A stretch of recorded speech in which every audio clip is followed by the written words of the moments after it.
Truth is not a minted coin that can be given and pocketed ready-made. These words were written by the philosopher Hegel in the preface to the Phenomenology of Spirit, where he explained the difficulties of trying to summarize philosophy, or specifically, the impossibility of writing a preface which would adequately explain a philosophical work completed in the pages that followed. Yet, many summaries and explanations of philosophical concepts treat truth as a minted coin, and leave a false representation of the work in the pocket of the reader. If an explanation of a philosophical concept is so simplistic that it makes the concept appear commonplace, it is likely a misrepresentation of those ideas. This video will explain how the trolley problem is commonly misunderstood. If you watch and carefully follow the explanation made here, you will have a better understanding of the trolley problem than the vast majority of people, including both the layperson and the academic. However, after watching the video, you should read the essay for yourself, as this is only one explanation of the trolley problem via the original article, and you might draw different conclusions. The trolley problem is a philosophical thought experiment designed to make the reader interrogate their own moral assumptions and consider how they carry out ethical decision-making. It has been reproduced into many different memes, referenced in TV shows, and even adapted as a video game. The trolley problem is often the way many people are first introduced to moral philosophy, as it is frequently taught in a simplified form in introductory moral philosophy classes. The problem is, despite the constant debates around the correct solution to the trolley problem, the actual purpose behind the trolley problem as a thought experiment is overlooked at best and at worst completely misunderstood. Often the trolley problem is presented as asking us how we, personally, would solve the dilemma. But the originator of the trolley problem, the 20th century English philosopher Philippa Foot, was not asking which the best solution to the dilemma was at all. To engage with the problem on that basis is to misunderstand it and to completely fail to appreciate Philippa Foot's goal in formulating moral dilemmas. In this video, we will review some popular interpretations of the trolley problem and compare them with the original article written by Philippa Foot. It should be mentioned that, although Philippa Foot was the originator of the trolley problem, it was popularized and systematized by Judith Jarvis Thomson, and thereafter speculated upon by many others. However, for the sake of brevity, this video focuses solely on Philippa Foot's article, as well as critiquing popular discussions of the trolley problem which overlook the original purpose of Foot's article. First, we will begin by going through the most basic misunderstanding of Foot's argument.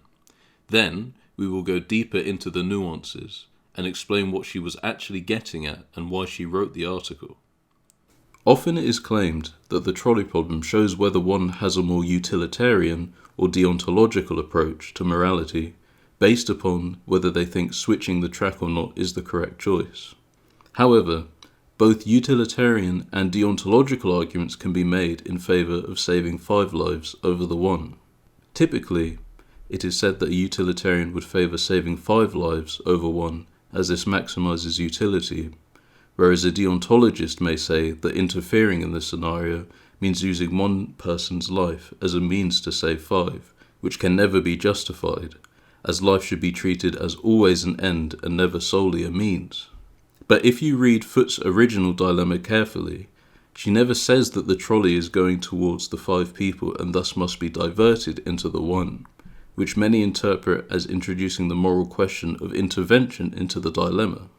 She simply says, he is the driver of a runaway tram, which he can only steer from one narrow track onto the other. 5 men are working on one track and 1 man on the other. Anyone on the track he enters is bound to be killed. The entire reason for this example by Foot is that there is no option for non-intervention.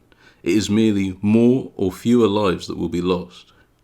This is further emphasized by the fact that Foot considers the trolley problem to be a parallel to a situation in which A pilot whose airplane is about to crash is deciding whether to steer from a more to a less inhabited area. In both scenarios, there is no non-intervention choice, and by introducing that question, it muddies Foote's argument. Later commentators introduced the idea of intervention by having the trolley already on one path and needing to be switched. This was not in Foote's original article. We can see this error even on the Wikipedia article for the trolley problem. The Wikipedia page reads, "A utilitarian view asserts that it is obligatory to steer to the track with one man on it. According to classical utilitarianism, such a decision would be not only permissible, but, morally speaking, the better option, the other option being no action at all. This fact makes diverting the trolley obligatory." There is no diverting in Foote's original dilemma. There is no option for no action. Of course, it is probable that most utilitarians would assert the stance from the passage, and allow the one to perish rather than the five. Although Philippa Foot does not mention utilitarianism anywhere in her original article, she does discuss whether minimizing harm or the intent matters in moral dilemmas. We will cover this in more detail later. For the sake of simplicity, we will say that utilitarian refers to the belief that what matters most in ethical decision-making is maximizing the benefit and minimizing the harm of a given situation. Although, this is a generalization, and in reality there are many different types of utilitarianism. Bentham's utilitarianism can be contrasted with that of Mill, for example. Having said that most utilitarians would steer towards the one rather than the five, there are still possible utilitarian arguments for steering towards the five. For example, a utilitarian may take the stance that it is preferable to steer towards the five because it ameliorates the harm caused by overpopulation. Another reason a utilitarian may steer towards the five is because they may be a pessimist. They may simultaneously hold that it is wrong to intentionally take someone's life, and yet, if an incident where loss of life is inevitable occurs, we should opt for more deaths, since if they believe suffering in life always outweighs pleasure, and that we should always minimize suffering and maximize pleasure, the trolley problem serves as a scenario where suffering can be minimized by opting for more deaths, without the problem of intentionally taking lives. Now these are two absurd arguments for steering towards the five, and it seems unlikely that anyone would seriously accept them. Nonetheless, these examples show that you cannot make conclusive statements on whether a given moral framework would advocate for one path of action or the other without examining the underpinnings, the reasoning and calculations which go into these moral frameworks. A side note should be made that deontological, duty or rights-based ethical philosophies may trivially argue that the trolley should steer on the track which only kills one, as we have a duty to minimize suffering as long as human life isn't used as a mere means, and we do not deprive people of their rights. The deprivation of the victim's rights occurred when they were tied to the tracks. So both utilitarians and deontologists have ways to argue for the trolley to steer towards the one individual over the five. The person choosing the path of the trolley did not infringe upon the rights of the victims not to be harmed, as there is no option not to cause harm, only to minimize harm. However, the Wikipedia excerpt gives the false impression that Philippa Foot was defending utilitarianism, when in reality she was agreeing that most people would save the five over the one in the trolley problem. But when given other scenarios with the same quantitative outcomes, 5 deaths versus 1 death, but with qualitative differences in intent, or rather, as Foot argues, differences in the types of rights in question, people will consider more than just the utility. We will explore these cases soon, but first we will further contextualize Foot's article. Bizarrely, the Wikipedia article for the trolley problem includes the part of the passage where Foot is outlining that, in order for her argument to make sense, the trolley problem must be contrasted with other moral dilemmas. Simply put, the trolley problem was originally formulated to be contrasted to other dilemmas, not to be questioned on its own. Presumably, because that would contradict the simple utilitarian interpretation provided that context goes completely overlooked. So if Philippa Foot was not looking to defend utilitarianism when she originally presented the idea of the trolley problem in her 1967 essay, The Problem of Abortion and the Doctrine of the Double Effect, what was the point in the trolley problem? To start with, the double effect doctrine to which Philippa Foot refers in the title is a pre-existing concept explored in theology, chiefly among Catholics, as the Stanford Encyclopedia of Philosophy states. The doctrine or principle of double effect is often invoked to explain the permissibility of an action that causes a serious harm, such as the death of a human being, as a side effect of promoting some good end. According to the principle of double effect, sometimes it is permissible to cause a harm as an unintended and merely foreseen side effect or double effect of bringing about a good result, even though it would not be permissible to cause such a harm as a means to bringing about the same good end. The double effect means, as Philippa Foot says, the two effects that an action may produce, the one aimed at and the one foreseen but in no way desired. The doctrine seeks to explain when it is possible to permit a bad effect in the search of a good outcome. From the Stanford Encyclopedia again. The New Catholic Encyclopedia provides 4 conditions for the application of the principle of double effect. 1. The act itself must be morally good or at least indifferent. 2. The agent may not positively will the bad effect, but may permit it. If he could attain the good effect without the bad effect, he should do so. The bad effect is sometimes said to be indirectly voluntary. 3. The good effect must flow from the action at least as immediately, in the order of causality though, not necessarily in the order of time, as the bad effect. In other words, the good effect must be produced directly by the action, not by the bad effect. Otherwise, the agent would be using a bad means to a good end, which is never allowed. 4. The good effect must be sufficiently desirable to compensate for the allowing of the bad effect.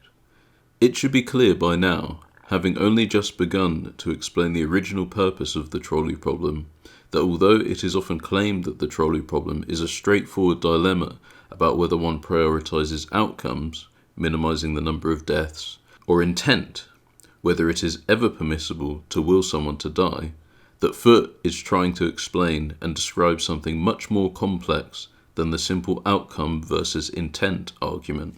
Before bringing up the trolley problem, Philippa Foot discusses the example, suppose that a judge or magistrate is faced with rioters demanding that a culprit be found for a certain crime and threatening otherwise to take their own bloody revenge on a particular section of the community. The real culprit being unknown, the judge sees himself as able to prevent the bloodshed only by framing some innocent person and having him executed. Philippa Foot then goes on to compare this with the trolley problem. Beside this example is placed another in which a pilot whose airplane is about to crash is deciding whether to steer from a more to a less inhabited area.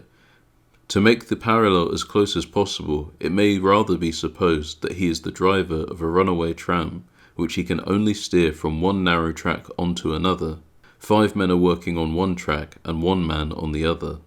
Anyone on the track he enters is bound to be killed. In the case of the riots, the mob have 5 hostages, so that in both the exchange is supposed to be 1 man's life for the lives of 5.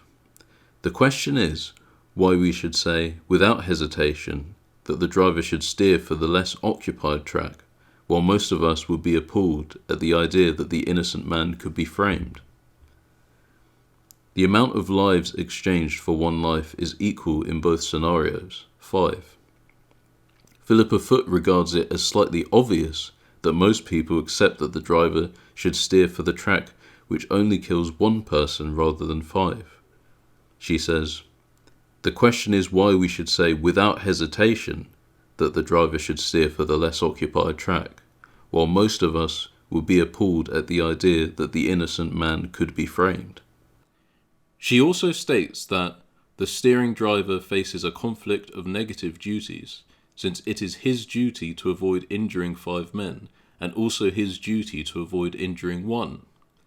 In the circumstances, he is not able to avoid both, and it seems clear that he should do the least injury he can. She points out that most of us would be appalled if an innocent man was framed for the sake of saving 5 lives in the riot. So the trolley problem, as it was originally conceived by Philippa Foot, was an argument against utilitarianism, or, more specifically, Foot argues that even if we claim to care about outcomes rather than intent or rights. In the example of the trolley problem, compared with the judge framing the innocent man, regardless of what we profess to believe, most people seem to include the duty not to intentionally inflict harm as relevant in their reasoning when deciding which course should be taken in the dilemmas, even if the outcomes are the same in terms of the measurable loss of human life. However, even though we have outlined a couple of the most common misunderstandings of the trolley problem, those misunderstandings being, firstly, that it's an argument in favour of utilitarianism, and secondly, that the dilemma all hinges around a lever, which when introduced to the dilemma actually muddies Philippa Foot's argument. This still leaves another misunderstanding, that Philippa Foot is making an argument in favour of prioritising intent rather than outcomes in moral decision-making. Due to its subtle nature, this is a less egregious error than the first two. It has been claimed that the trolley problem is about the intent, despite the fact that in the original essay, Foot says, "My conclusion is that the distinction between direct and oblique intention plays only a quite subsidiary role in determining what we say in these cases, while the distinction between avoiding injury and bringing aid is very important indeed." In order to show this, Philippa Foot brings in a third type of example.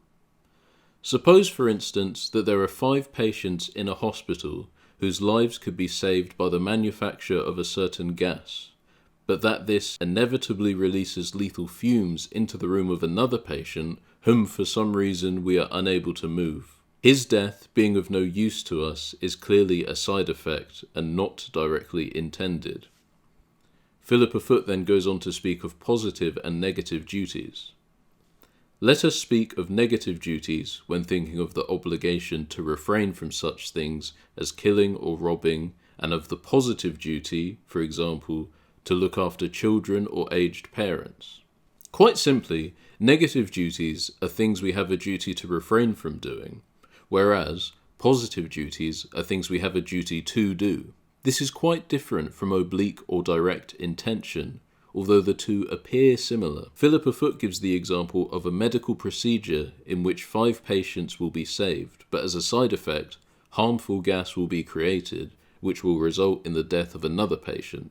So here we have an example similar to the trolley problem, where either 5 lives can be saved with the death of one, or 5 deaths will occur with the other patient surviving. However, unlike the trolley problem, we are creating a new sequence of events which will result in the death of the one patient who would otherwise be fine.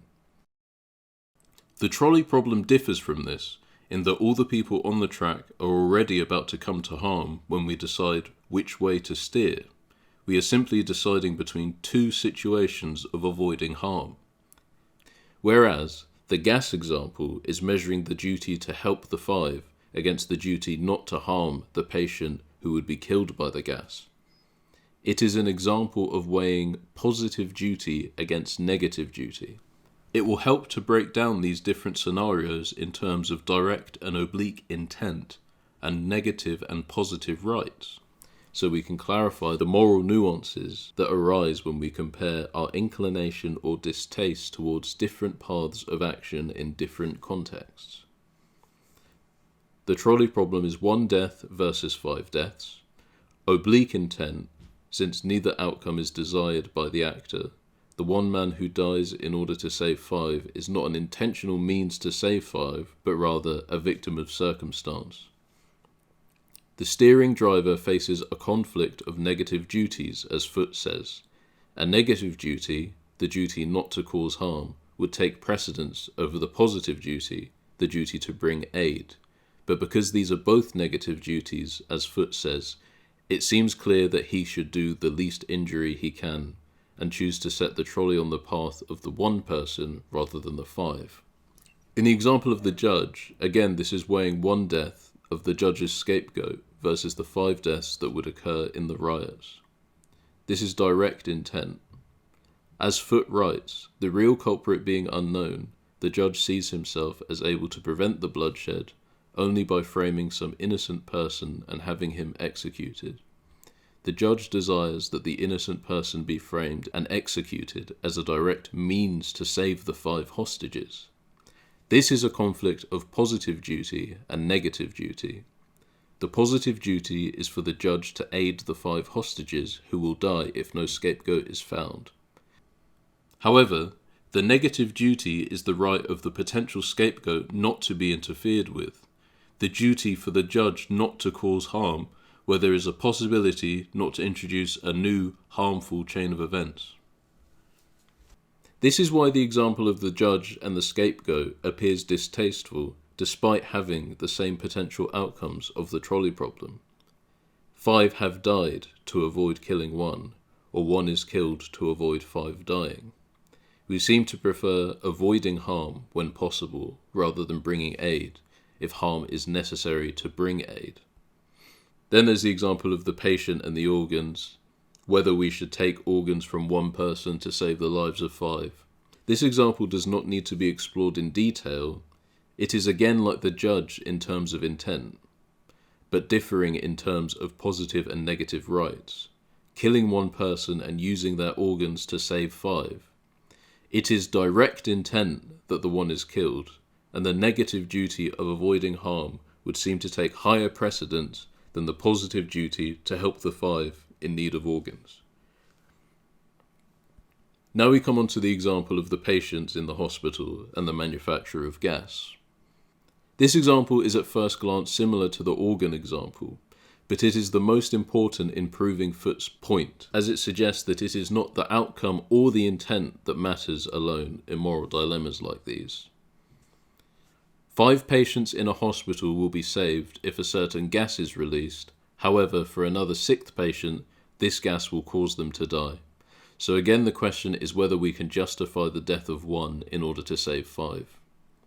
Looking at the intent, it is not the direct intent of the creation of the gas to kill the patient.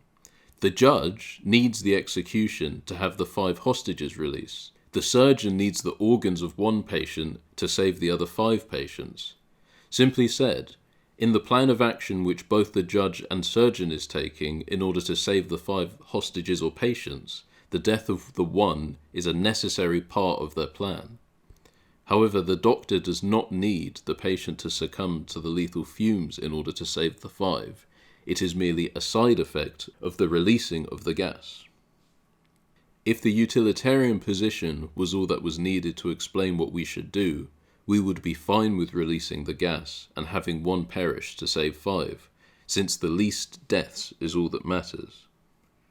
If the doctrine of the double effect, the permissibility of an action that causes a serious harm, such as the death of a human being, as a side effect of promoting some good end, as Foote says, as we've explored through contrasting direct and oblique intention were all that were needed to explain what action we should take, then we should still be fine releasing the gas.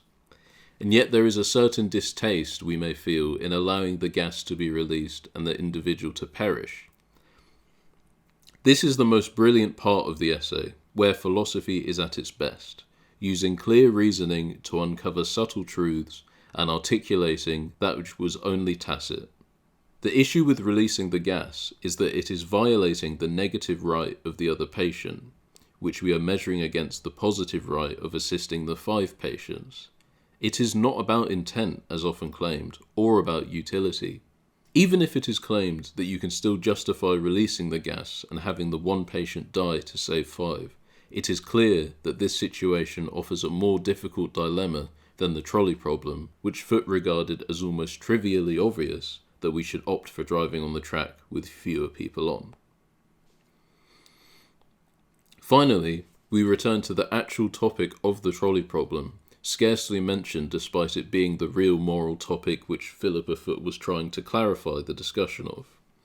Abortion, which is rarely mentioned when the trolley problem is discussed, despite it being the title of the original article.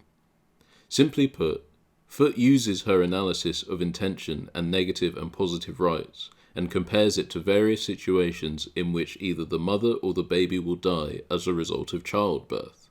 She concludes that her line of argumentation does not conclusively settle the question of abortion, as they only apply if people do not have the inclination to accord to the fetus or unborn child anything like ordinary human status in the matter of rights.